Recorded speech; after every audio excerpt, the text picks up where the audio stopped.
Herein lies the tale of the fall of the promise and youth of the Eldar. For the mind and will of the Eldarim had grown cold and unwilling, unwielding in arrogance, as they slumbered and raised merry in the bosom of Arda.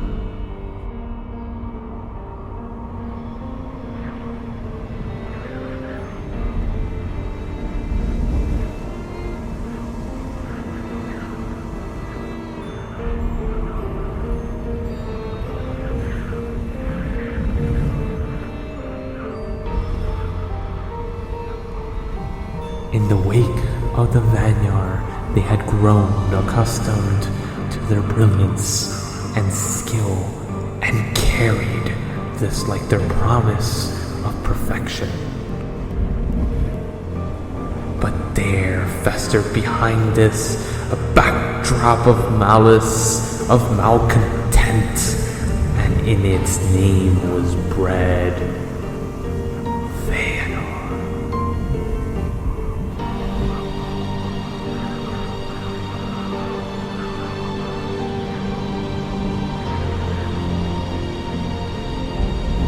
But we will not get ahead of this tale, for to tell it, we must first begin with the moment of elation and enjoyment, where the Eldar did finally meet the embrace of the creators, and entering the lands of Aman would grow fair of body and mind, and over long years gain skill and might. And amongst these, the Noldor were most favored. The Eldar, after a journey of ages, danger and suffering, did reach the shores of Valinor and set to build a great city, which they would call the Eldamar.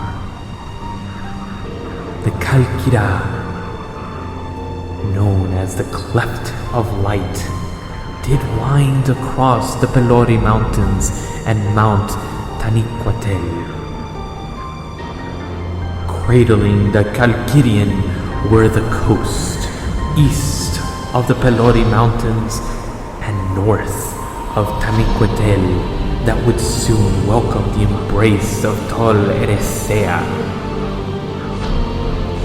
whose trees would grow, embracing the land of the Feanor in earnest beauty when they glimpsed the light of the trees of Tirion. It was a gift to the Eldar, created by the hand and heart of Yavanna. Knowing the love the Quendi had for the stars, and wishing them to breathe the same breath as the Valar, she laid open the pass to let air and the light of the stars take flight. And spreading far, the light of Tirion would bathe the Eldamar. The Valar would have closed the mountains entirely, but realizing that the Eldar needed to breathe the outside air and see the stars, they would keep the Kalkira open, not wishing to wholly separate the Feanor and Noldor from the Teleri on the coast.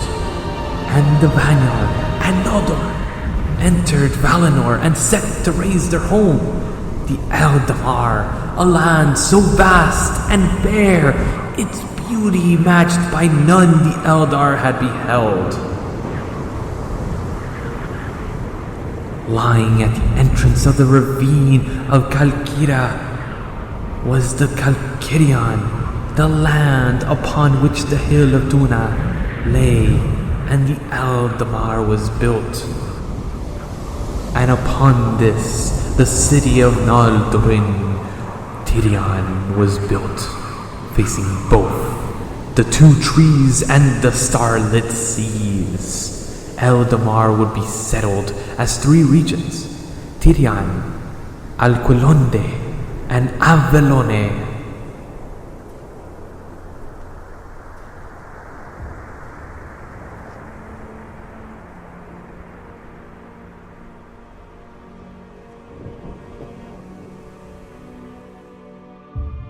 And now, the last of the tribes of the Quendi, having been sundered, sought refuge. And with the aid of Ulmo, the lost tribe of the Quendi were brought untold to the shores of Aman, and the trees of the lonely isle were bathed in the light of Tirion, shining effulgent across the pass of Kalakiri.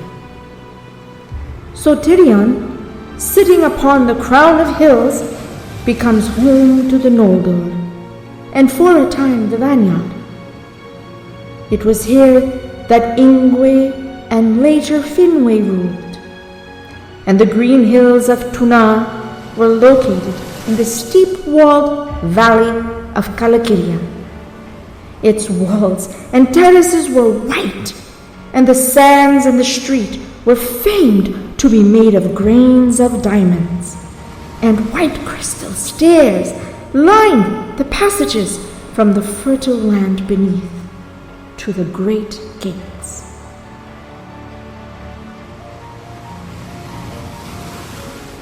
And the splendor of Tirion would be occupied by both the Vanyar and the Noldor, and was ruled by the High King of the Eldar, Ingwe, the just and true.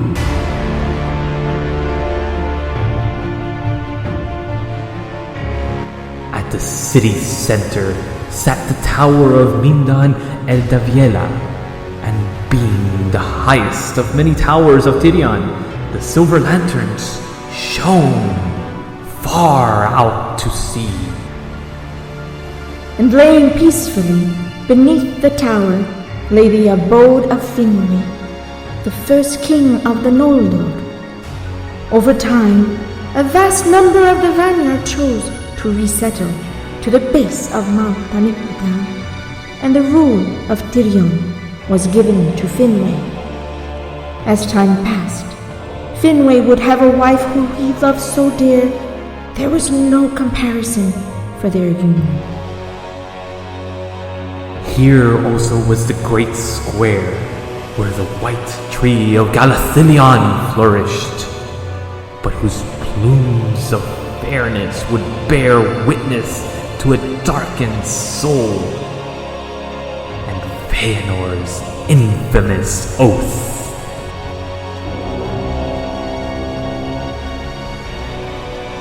Many years of bliss had passed as the Eldar grew closer.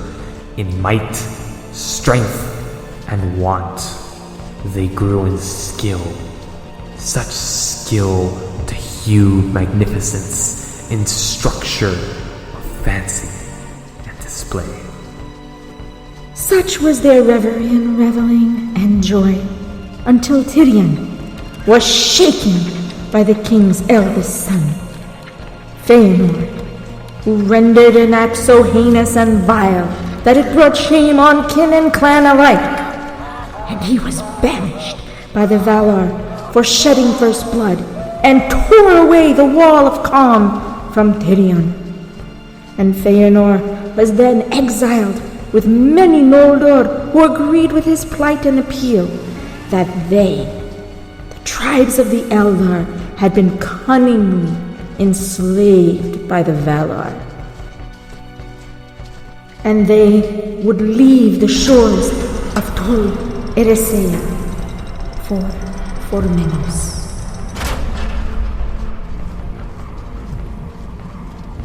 For many Eldar lay calm, beguiled by the beauty of Kalkirion, Tirion, and Eldamar, having riches in wealth, in might, in armor, in jewels, in knowledge, and guile.